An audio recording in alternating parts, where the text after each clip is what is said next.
네, 오늘은 축복 시리즈 7번째 요셉의 축복이라는 제목으로 여러분과 함께 하나님의 말씀을 나누고자 합니다.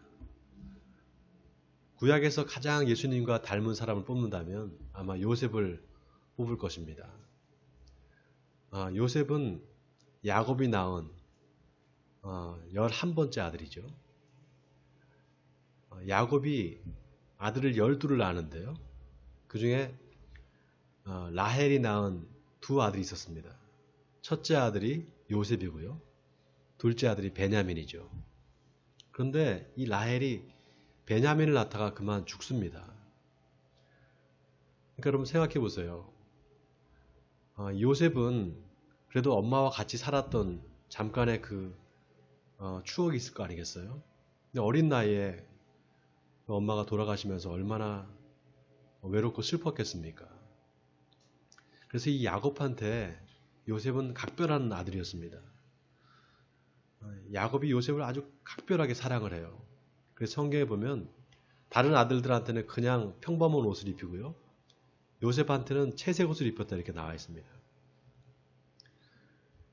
그러니까 이 형제들이 요셉을 시기하고 질투하기 시작합니다. 근데 또 이 요셉이요, 참 미움받을 짓을 해요. 자기 형들하고 같이 있을 때 형들이 뭘 잘못한 게 있으면 곧바로 가서 아버지한테 고자질을 하고 일러 바쳤습니다. 그러니까 점점 더 이제 그 미움이 더 심해지는 거죠. 그러다가 어떤 일이 있었는가 하면은 하루는 요셉이 꿈을 꾸는데 밭에 이렇게 곡식단들이 쭉 늘어서 있는데 형들의 곡식단이 자기 곡식단에 이렇게 절을 하는 꿈을 꿉니다. 그리고 또 다시 꿈을 꿨는데 이번에는 해와 달과 11별이 자기한테 절을 하는 그런 꿈을 꿔요. 근데 그런 꿈을 꿨으면 그냥 아버지한테 조용히 가서 아버지 이런 꿈을 꿨습니다 이렇게 얘기하면 될 텐데 형들이 다 있는 앞에서 또 자랑하듯이 그렇게 꿈 얘기를 합니다. 그러니까 이제 형들이 그 얘기를 듣고 네 꿈대로라면 그러면 우리가 다 너를 섬긴다라는 거냐 그러면서 화가 납니다. 그래서 얘를 가만히 놔두면 안 되겠다. 얘를 죽여버리자 이렇게 죽일 결심을 합니다. 그리고 나서 아버지가 없을 때 요셉의 옷을 다 벗겨가지고 마른 구덩이에다 그냥 던져버립니다. 그런데 형제 중에 유다가 요셉을 죽이지는 말자. 차라리 요셉을 그냥 팔자, 노예로 팔자 이렇게 제안을 합니다. 그래서 은 20에 요셉을 노예상한테 팔아버려요. 그리고는 양을 잡아서 그 피를 요셉의 옷에다 묻혀가지고 그 요셉의 옷을 아버지 야곱한테 갖다 줍니다. 야곱이 그걸 보고 자기 아들이 죽었다고 생각하고 그 자리에서 통곡을 합니다. 사랑하는 아들이 짐승한테 이제 찢겨서 죽였구나 이렇게 생각한 거죠. 자, 그 요셉이 이제 팔려서 어디로 가는가 하면은 애굽의 친위 대장 보디발의 집에 노예로 팔려가게 됩니다. 이게 창세기 37장에 나와 있습니다. 이 얘기가. 그리고 38장에 가면은 잠깐 유다와 다말의 이야기가 나옵니다. 여러분 아마 이 이야기를 아실 거예요. 유다가 자기 며느리 다말을 창녀로 착각을 해서 오해를 해서 자식을 낳는 이야기입니다. 그리고 나서 이 39장에 다시 요셉의 이야기가 시작돼요. 요셉 이야기가 쭉 나오다가 계속 이어지지 않고 갑자기 유다와 다말의 이야기가 갑자기 나오는 거예요. 왜 이야기가 나올까? 조금 의아하잖아요. 여러분 요셉의 형들이 요셉을 죽이려고 할 때 죽이지 말고 차라리 팔자라고 한 게 이 유다잖아요. 그 유다가 자기 며느리 다말과 동침을 하는 거예요. 그래서 낳은 아들이 베레스와 세라거든요. 근데 마태복음 1장 2절에 보면은요. 아브라함이 이삭을 낳고 이삭은 야곱을 낳고 야곱은 유다와 그의 형제들을 낳고 유다는 다말에게서 베레스와 세라를 낳았느니라 이렇게 나와 있습니다. 예수님의 계보에 바로 이 유다가 다말에게서 낳은 베레스가 들어갑니다. 바로 이 유다의 자손들, 유다의 후손들이 누굽니까? 유대인들이죠. 이 사람들이 유대인들입니다. 이거를 보여주려고 성경이 유다와 다말의 이야기를 집어넣은 겁니다. 여러분 성경이 참 놀라운 게요. 요셉을 죽이지 말고 차라리 팔아버리자 했던 게 이제 유다잖아요. 그리고 은 20에 이제 요셉을 판단 말이죠. 근데 예수님을 판 제자가 누구였습니까? 예수님을 은 30에 판 제자가 누구였죠? 가룟 유다잖아요. 똑같이 유다 자손입니다. 성경이 바로 그 유다 자손의 죄를 고발하고 있는 거예요. 예수님이 자기 백성, 자기 동족한테 팔려서 이방인의 손에 넘겨질 것을 지금 암시하고 있는 겁니다. 자, 형제들한테 팔려간 그 요셉이 어디로 가는가 하면은 애굽의 그 파라오의 친위 대장 보디발의 집에 이제 팔려가게 됩니다. 이 경호 대장 같으면은 친위 대장 같으면 지금으로 말하면은 이제 대통령 비서실이나 대통령 경호실이나 이제 그런 거죠. 근데 요셉이 그 보디발의 집에서 노예 생활을 하면서 종으로 있으면서 거기서 인정을 받게 돼요. 이 보디발한테. 놀라운 게 오늘 본문 3절에 보면 그의 주인이 여호와께서 그와 함께 하심을 보며 또 여호와께서 그의 범사에 형통하게 하심을 보았더라 이렇게 나와 있습니다. 여러분 요셉은 지금 노예입니다. 노예가 아무리 열심히 해도 노예예요. 그 신분에서 벗어날 수가 없습니다. 근데 보디발이 자기 집안 모든 사물을 다 이 요셉한테 맡기는 거예요. 오늘 본문 4절에 보면은요. 요셉이 그의 주인에게 은혜를 입어 섬김에 그가 요셉을 가정 총무로 삼고 자기의 소유를 다 그의 손에 위탁하느니라 이렇게 나와 있습니다. 위탁했다. 이거는 전부 다 맡겼다는 거예요. 전권을 다 맡겼다는 겁니다. 여러분 보세요. 여기 오늘 본문에 그냥 요셉이 성실하게 일을 해서 주인이 그렇게 맡겼다 이렇게 나와 있지 않고요. 3절에 보면은 그의 주인이 여호와께서 그와 함께 하심을 보며 또 여호와께서 그의 범사에 형통하게 하심을 보았더라 이렇게 나와 있습니다. 여러분 잘 보세요. 지금 시점이 요셉의 시점이 아니라 지금 보디발의 시점으로 얘기를 합니다. 보디발의 시점에서 요셉을 보니까 하나님이 요셉과 함께 하시더라는 거예요. 그리고 요셉이 하는 일마다 하나님께서 복을 주셔서 다 형통하게 하셨다. 지금 보디발의 눈으로 보니까 그렇겠다는 거예요. 여러분 성경이 왜 이렇게 이야기를 할까요? 여러분 이게 참 중요합니다. 믿지 않는 사람들이 믿는 사람들을 안 보는 것 같잖아요. 다 보고 있습니다. 예수 믿는 사람들이 어떻게 살고 있는지를 다 지켜보고 있어요. 저 사람은 진짜 예수 믿는 사람이 맞구나. 역시 저 사람 좀 삶 보니까 다르네. 하나님이 함께 하시네. 아유 저 사람 저거 예수 믿는 거 맞아? 예수 믿는 사람이 저렇게 살아? 다 보고 있어요. 제가 지금 사는 아파트에 거의 20년 가까이 살고 있거든요. 제가 입주 때 입주하기 한 20년 전이에요. 이사도 안 가고 계속 이제 한 집에 사는데 저랑 거의 같은 시기에 입주했던 사람들 다 거의 다 다른 데로 이사를 갔어요. 그래서 우리 라인에 몇 명 안 남았습니다. 근데 20년을 살았는데도 제가 지금도 조심스러워요. 사람들이 제가 목사라는 사실을 아는 사람도 있고 또 모르는 사람도 있잖아요. 그러니까 뭐든지 제 행동이 조심스럽습니다. 혹시라도 말 실수했는데 저 사람 목사 저렇게 말을 하나? 이렇게 할 수도 있잖아요. 하나님께 누가 될까봐 조심스럽습니다. 여러분 주변에 여러분 이웃들이 여러분을 볼 때 저 사람 정말 예수 믿는 사람들이 많나? 이런 말을 들으면 안 됩니다. 하나님께 누가 되는 거예요? 여러분 사람이 살면서 제일 중요한 게 뭘까요? 우리 사람과 사람 사이에서 제일 중요한 거 신뢰와 믿음입니다. 그래서 우리가 안 믿는 사람들을 믿게 하는 방법이요. 여러분 잘 들으세요. 안 믿는 사람을 믿게 하는 방법이 하나님 믿으세요, 예수 믿으세요가 아니에요. 먼저 그 사람한테 내가 어떤 사람인가, 내가 그 사람한테 믿을 만한 사람인가, 이게 먼저 돼야 됩니다. 내가 믿을 만한 사람이 되잖아요. 내 이웃한테. 그러면 전도는 그 다음에 저절로 됩니다.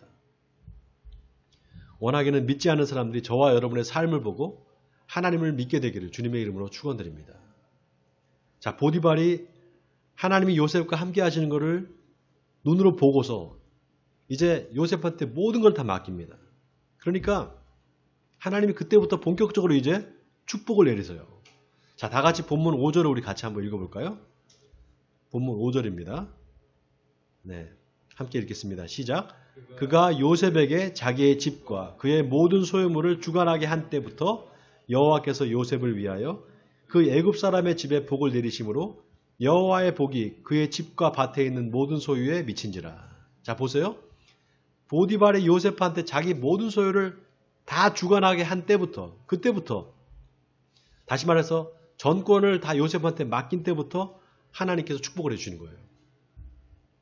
왜 그랬느냐? 여러분, 우리가 어떤 일을 할 때 그게 내가 한 일이다 이렇게 말하려면 내가 책임을 지고 그 일을 해야 되잖아요.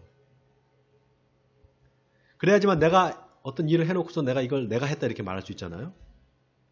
똑같습니다. 여러분, 만약에 보디발이 요셉한테만 맡기지 않고 또 다른 사람한테 맡기면서 둘이 같이 해봐라 이렇게 했으면 어떻게 됐을까요? 보디발의 집에 내린 축복이 하나님이 주신 게 아니게 될 수 있어요. 여러분, 하나님은 이런 면에서 아주 정확하십니다. 아주 철저하신 분이세요. 하나님은 당신이 받을 영광을 절대로 빼앗기지 않습니다. 당신이 취해야 될 영광을 다른 사람과 나누게 하시지도 않아요. 그 사람한테 원하시면 그 사람한테 꼭 받으십니다. 자, 오늘 본문 5절에 보세요. 여호와께서 요셉을 위하여 그 애굽 사람의 집에 복을 내리셨다 이렇게 나와 있습니다. 보디발을 위해서가 아니었어요. 요셉을 위해서 축복을 해주신 겁니다. 그래서 여러분, 이 신앙이라는 것은 다른 게 아닙니다. 하나님이 하신 일을 하나님이 하셨다고 고백하는 거, 이게 바로 신앙입니다. 자, 그런데 보세요. 하나님이 요셉을 위해서 복을 주셨는데 그 복은 누가 받았느냐? 누가 받았습니까? 보디발이 받았어요. 그러니까 보디발은 누구 때문에 복을 받은 거죠? 요셉 때문에 복을 받은 겁니다. 여기서 한 가지 우리가 중요한 사실을 깨닫게 돼요. 그게 뭔가 하나님의 축복은 믿는 사람을 통해서 내린다는 겁니다. 하나님의 축복은 믿지 않는 사람들이 아니에요. 믿는 사람들을 통해서 내려옵니다. 그런데 그 복의 혜택은 그 믿는 사람만 누리는 것이 아니라 그 사람이 속해 있는 공동체가 함께 누린다는 사실입니다. 그래서 하나님을 믿는 사람이 속한 가정이나 직장이나 학교나 시설이나 다 복을 받게 됩니다. 요셉이 받은 축복은 바로 이 축복의 통로가 되는 복이었어요. 여러분, 복을 받는 게 좋아요? 복을 주는 게 좋아요? 복을 받는 게 좋아요? 복을 주는 게 좋아요? 네? 제가 몇 번 이 퀴즈를 냈는데 맞추시는 분이 없어요. 두 개 다예요. 맞아요. 우리 집사님 맞추셨는데 주기도 하고 받기도 하고 그게 좋잖아요. 어떻게 하면 주기도 하고 받기도 할까요? 내가 그 통로가 되면 되는 거예요. 축복의 통로가 되면 주기도 하고 받기도 합니다. 예를 들면 집에 우물이 있는 사람이 물을 받으러 다닐 필요가 있어요? 내 집에 우물이 있는데 물통을 들고 막 여기저기 물을 받으러 다닐 필요가 없잖아요. 똑같습니다. 옛날에 우리가 좀 못 살 때 동네에 우물 하나 파가지고 거기서 다 그 우물에서 같이 물을 길어 먹었잖아요. 근데 나중에 산업화가 되고 근대화가 되면서 어떻게 됐습니까? 집집마다 다 수돗물이 나오게 됐잖아요. 수도꼭지 맡으면 물이 쫙 나오는 거예요. 그 어떻게 됐습니까? 이제 물통을 들고 다닐 필요가 없어진 거죠. 복의 통로가 된다는 건 딱 그겁니다. 언제든지 내가 마음만 먹고 수도꼭지를 틀면 물이 나오는 거예요. 하나님의 축복은 그렇게 항상 하나님이 나를 통해서 나뿐만 아니라 다른 사람들까지도 다 복을 받게 하십니다. 여러분, 이거 아멘입니까? 그게 요셉이 받은 축복이었어요. 저는 저와 여러분이 이 축복의 통로가 되길 바랍니다. 여러분이 속해 있는 가정이나 직장이나 학교나 여러분이 속해 있는 공동체가 여러분을 인해서 복을 받게 되기를 주님의 이름으로 축원드립니다. 자, 그 다음 그러면 어떻게 우리가 그 요셉과 같은 축복의 통로가 되는 복을 받을 수 있을까? 오늘 세 가지를 말씀드리려고 합니다. 첫째, 성실하게 맡은 일에 최선을 다하는 겁니다. 따라하겠습니다. 성실하게 맡은 일에 최선을 다하자. 여러분, 그리스의 철학자 플라톤이라는 사람이 있습니다. 이 플라톤은 선의 개념을요, 일에서 찾았습니다. 일에서. 세상에 존재하는 모든 것은 다 각자 할 수 있는 일이 있다. 이렇게 플라톤은 생각했어요. 예를 들면 눈이 있잖아요. 눈이, 사람 눈이. 눈이 하는 일은 뭡니까? 눈이 하는 일은 보는 거잖아요. 근데 눈이 이게 안 보이는 거예요. 잘 못 보는 거예요. 그럼 어떻게 되는 거예요? 그럼 뭐라고 말합니까? 눈이 나쁘다 그러잖아요. 눈이 나쁘다 그러죠. 눈이 좋다고 하지 않잖아요. 잘 보면 뭐라 그래요? 눈이 좋다 그러죠. 여러분, 눈은 사물을 잘 봐야 그게 좋은 거예요. 그게 선입니다. 그게 선이에요. 변호사가 변호사의 일을 잘해야 그게 선한 거예요. 의사는 의사 일을 잘해야 선한 거죠. 목사는 뭡니까? 목사 일을 잘해야 선한 겁니다. 외과 의사가 수술을 잘 못해요. 그럼 선한 게 아닌 거예요. 목사가 설교를 잘 못한다. 선한 게 아닌 겁니다. 이렇게 어떤 일을 잘 하는 상태를 플라톤은 아르테라고 했어요. 아르테. 이 번역을 하면은 탁월함 또는 덕 이렇게 번역이 됩니다. 그래서 이 플라톤에 의하면 선은 존재자가 자기 일을 탁월하게 수행하는 상태, 이게 바로 선입니다. 요셉이 왜 하나님께 복을 받았을까? 성실하게 탁월하게 맡은 일에 최선을 다한 것입니다. 여러분, 우리가 믿음으로 구원받는다 이렇게 말하잖아요. 우리가 뭘로 구원받습니까? 예수 그리스도를 믿음으로 구원받죠. 여러분 아마 이 성경 구절 다 외우고 계실 거예요. 로마서 1장 17절 말씀. 복음에는 하나님의 의가 나타나서 믿음으로 믿음에 이르게 하나니 기록된 바 오직 의인은 믿음으로 말미암아 살리라 함과 같으니라. 여러분 이 말씀 기억하시죠? 자, 이때 오직 의인은 믿음으로 말미암아 산다. 이 말이요. 하박국서 2장 4절의 말씀을 바울이 인용한 겁니다. 로마서에서 이거 인용한 거예요. 근데 하박국 선지자가 이 믿음이라는 말을 할 때 이 믿음이라는 말이 히브리 말로 에무나라고 합니다. 에무나. 이게 원래 성실, 충성 이런 뜻이에요. 믿음이라는 말로 번역되지만 성실함, 충성됨 이렇게 해도 번역이 됩니다. 그러니까 사도 바울이 이 말을 할 때 오직 의인은 믿음으로 말미암아 살리라 함과 같으니라. 이 말이 다시 말하면은 오직 의인은 성실함으로 살 것이니라. 성실함으로, 충성됨으로 살리라 함과 같으니라. 이렇게 번역할 수가 있어요. 여러분, 하나님은 성실한 사람을 축복해 주십니다. 아멘입니까? 성실하고 충성된 사람, 그 사람한테 축복을 내려주세요. 그래서 성실한 사람은 마귀도 유혹하지 못하고 하나님도 버리지 못한다는 말이 있습니다. 성실한 사람은 마귀도 유혹하지 못하고요. 하나님도 그 사람을 버릴 수가 없다는 거예요. 여러분, 하나님은 우리한테 갑자기 큰 일을 맡기지 않으십니다. 아주 작은 일을 맡기세요. 자꾸 보잘것없는 일을 먼저 맡기십니다. 그리고 그 일에 충성된가 성실한가 이걸 모두 보세요. 그 다음에 그 일에 충성된 사람한테 큰 일을 맡기십니다. 바라기는 저와 여러분에게 이렇게 요셉과 같은 성실함이 있기를 주님의 이름으로 축원드립니다. 작은 일에 충성하기를 바랍니다. 그래서 하나님의 축복을 받는 저와 여러분이 되기를 주님의 이름으로 축원드립니다. 자, 어떻게 하면 우리가 요셉과 같은 축복을 받을 수 있을까? 두 번째는 하나님 앞에서 정직하게 사는 것입니다. 자, 따라하겠습니다. 하나님 앞에서 정직하게 살자. 자, 그냥 정직하게 살자가 아니에요. 하나님 앞에서 정직하게 살자입니다. 세계에서 가장 행복한 나라가 어떤 나라일까? 국민 행복 지수를 조사를 했답니다. 2018년에 통계인데요. 1등이 핀란드고요. 2등이 노르웨이. 우리나라는 몇 등인 줄 아세요? 우리나라 57위였다 그래요. 57위. 그런데요. 핀란드와 노르웨이가 국제 투명성 기구 Transparency International 이 조사하는 국가 청렴도 지수 순위에서 나란히 85점을 기록하면서 뉴질랜드와 덴마크에서 공동 3위를 기록했다 그래요. 자, 이게 무슨 말이냐? 정직한 국민이 사는 나라가 행복한 나라라는 거예요. 사람들이 거짓말하지 않고 국민들이 정직하게 사는 나라, 그 나라가 행복한 나라라는 겁니다. 그 나라의 행복지수가 제일 높았다는 거예요. 돈이 많고 경제가 발전하는 게 행복한 나라가 아니라 정직한 나라, 국민들이 다 정직하게 사는 나라, 그게 행복의 조건이라는 겁니다.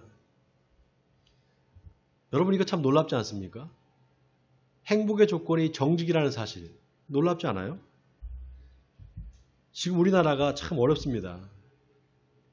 이 어려움이 지금 계속 오랫동안 지금 이게 쌓여가고 있어요. 코로나 때문에 더 어려워졌습니다. 경제가. 지금 우리나라 국가 부채가요. 천문학적으로 늘고 있어요. 우리나라 1년 예산이 얼마 정도 되는 줄 아세요? 우리나라 1년 예산이 600조 정도 된답니다. 600조. 근데 2017년에 이게 400조였다 그래요. 근데 5년 만에 지금 51%가 증가한 겁니다. 600조로 늘어난 거예요. 그러다 보니까 국가 부채가 지금 얼마인가 하면 1064조 4천억이라는 거예요. 1064조 4천억. 이게 전체 우리나라 GDP의 50%라는 거예요. 이거를 환산을 하면은요. 1인당 국민이 2천만 원씩 지금 빚을 지고 있다는 거예요. 이렇게 예산이 늘어났으면 우리 삶이 좀 나아졌느냐? 더 나빠졌어요. 왜 그런가? 여러분 그 대통령 후보로 나온 사람 중에 심상정 씨, 또 안철수 씨, 그 다음에 누굽니까? 이재명 씨, 윤석열 씨 빼고 또 한 사람 있잖아요. 예? 허경영 씨. 이 사람이 뭐라 그러냐면은 우리나라에 돈이 없는 게 아니다. 돈놈이 하도 많아서 돈놈이 많아서 이렇게 나라가 힘들다. 그 얘기를 했어요. 나라 세금 가지고 자기 사리 세력 채우는 사람들이 많다는 거예요. 얼마 전에요. 뉴스를 보니까 법원에서 청와대에서 쓴 특활비 내역을 공개하라는 판결이 나왔어요. 국민들은 정말 어렵게 사는데 지금 대통령 영부인이 뭐 한복을 몇 채를 했다고요? 25벌을 사고 옷이 한 벌에 뭐 몇천만 원짜리를 사고 그렇게 사치를 부렸다는 거예요. 제가 지금도 기억나는데요. 문재인 대통령이 취임하시면서 자기는 청와대에 출근하지 않고 광화문에 있는 정부청사로 출근하겠다 이렇게 공언을 했어요. 그리고 사람이 먼저다 이렇게 말했습니다. 그래서 개인적으로 굉장히 기대를 많이 했어요. 근데 요즘 언론에 나오는 거 보면은 참 안타깝습니다. 마음이. 이제 대통령 선거가 얼마 남지 않았죠? 이제 3월 달에 3월 9일이잖아요. 저는 또 어떤 사람이 대통령이 될지 걱정입니다. 여러분 우리가요. 우리 자녀들을 정직한 사람으로 키워야 됩니다. 정직한 사람으로 키워야 돼요. 그렇지 않으면 이 나라에 미래가 없습니다. 여러분 하나님은 정직한 사람한테 은혜를 베푸십니다. 아멘입니까? 정직한 사람한테 은혜를 베푸셔요. 보디발이 자기 집에 노예로 팔려온 그 어린 히브리 소년은 뭘 믿고 자기 모든 집에 있는 그런 사물을 다 맡겼겠어요. 바로 정직함 때문이었습니다. 이 요셉의 이 정직함이 어디서부터 왔느냐? 바로 하나님 앞에서 코람데오, 이 코람데오 정신에서부터 왔습니다. 코람데오라는 말은 하나님 앞에서 이런 뜻이에요. 하나님 앞에서 나는 어떤 사람인가? 내가 하나님을 믿는 사람인데, 내가 하나님의 자녀인데, 내가 어떻게 거짓말할 수 있을까? 내가 어떻게 남을 속일 수가 있을까? 내가 정직하게 살아야지. 요셉한테 이 코람데오의 정신이 있었던 거예요. 그러니까 보디발이 요셉이 나이도 어리고 이게 노예인데 그 노예한테, 어린 노예한테 믿고 자기 집안일을 다 맡기는 겁니다. 여러분 하나님은 정직한 사람을 찾으세요. 그 사람에게 복을 주십니다. 여러분 아멘입니까? 다윗은 시편 24편에서 여호와 아래 사안에 오를 자 누구며 그의 거룩한 곳에 설 자가 누구인가?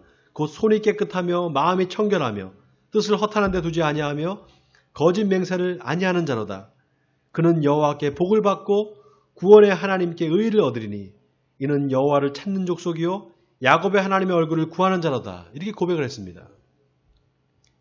바라기는 여러분의 마음이 하나님 앞에서 정직하기를 바랍니다. 그래서 하나님의 축복의 통로가 되는 복을 받기를 주님의 이름으로 축원드립니다. 자, 어떻게 하면 우리가 요셉과 같은 축복을 받을 수 있을까? 마지막 세 번째입니다. 하나님의 선하심을 믿고 참고 인내해야 됩니다. 자, 따라하겠습니다. 하나님의 선하심을 믿고 참고 인내하자. 여러분, 하나님의 선하심을 믿고 참고 인내하는 사람, 이 사람이 결국 축복을 받습니다. 여러분, 요셉이 나중에 이 보디발의 아내가 요셉을 유혹을 합니다. 이 요셉의 용모가 준수하고 아름다웠다 이렇게 나와 있잖아요. 보디발의 아내가 요셉을 보니까 너무 잘생긴 거예요. 요셉을 유혹을 합니다. 하룻밤 같이 동침을 하자고. 근데 그 유혹을 요셉이 거부를 해요. 내가 어떻게 하나님 앞에서 죄를 질 수 있겠습니까? 이렇게 거절을 합니다. 그래서 나중에 억울한 누명을 쓰고 결국 감옥에 갇히는 시대가 돼요. 성실하고 정직하게 살았는데 억울하게 옥에 갇히는 거예요. 여러분, 요셉이 17살에 애굽에 팔려오거든요. 노예로. 그리고 30살에 애굽의 총리가 됩니다. 그러니까 13년을 보디발의 집에 있었던 거예요. 13년을. 그 중에 옥에 갇힌 시간이 얼마나 됐는지 정확하게 성경에 나와 있지 않은데 적어도 3년 이상은 갇혀있을 거라고 이렇게 학자들이 봅니다. 여러분 생각해 보세요. 아무런 잘못한 것도 없는데 억울하게 누명을 쓰고 3년 동안 감옥에 처박혔다고 생각해 보세요. 정말 미치지 않겠습니까? 그런데요, 여러분, 요셉이 그 감옥 안에서도 성실해요. 감옥 안에서도 성실합니다. 그래서 간수장이 죄수들을 다 요셉한테 맡겨요. 보통 사람들 같으면 자포자기합니다. 내가 이렇게 열심히 살았는데 어떻게 하나님 나한테 이럴 수가 있습니까? 내가 왜 이런 고난을 당하게 됩니까? 정말 하나님이 살아있으면 이렇게 내가 어떻게 고난을 당할 수 있습니까? 이렇게 원망하고 불평할 텐데 요셉은 그러지 않았어요. 여러분, 우리가요, 정직하고 성실하게 살다가 어려운 일을 당할 수 있습니다. 남을 도와주려고 하다가 공경에 빠질 수가 있어요. 어려움을 겪을 수가 있습니다. 그러면 낙심하게 되잖아요. 내가 이렇게 열심히 했는데 왜 나한테 이런 일이 생기나 비관하게 되잖아요. 근데 바로 그때 하나님의 선하심을 믿어야 돼요. 바로 그때.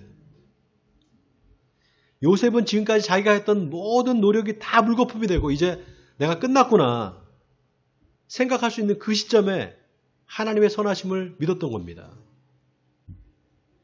내가 지금 이렇게 누명을 쓰고 억울하게 옥에 갇혀있지만 하나님이 내 결백을 증명해 주실 거야. 하나님이 나의 의로움을 증명해 주실 거야. 내 억울함이 이렇게 풀려주실 거야. 이런 믿음이 있었던 거예요. 결국 요셉이 어떻게 됩니까, 여러분? 그 누명을 벗게 되고 나중에 애굽의 총리가 돼버려요.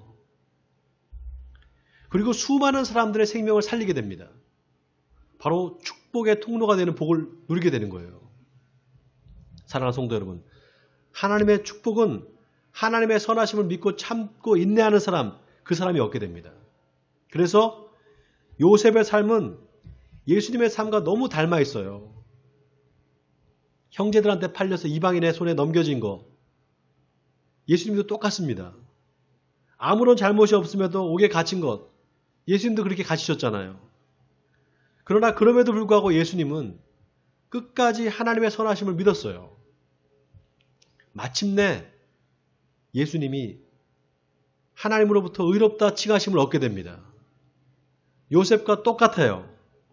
사랑하는 성도 여러분, 세상에서 가장 큰 축복은요, 하나님께 의롭다 칭함을 얻는 것입니다. 아멘입니까, 여러분? 예수님이 그러셨고 요셉이 그랬습니다.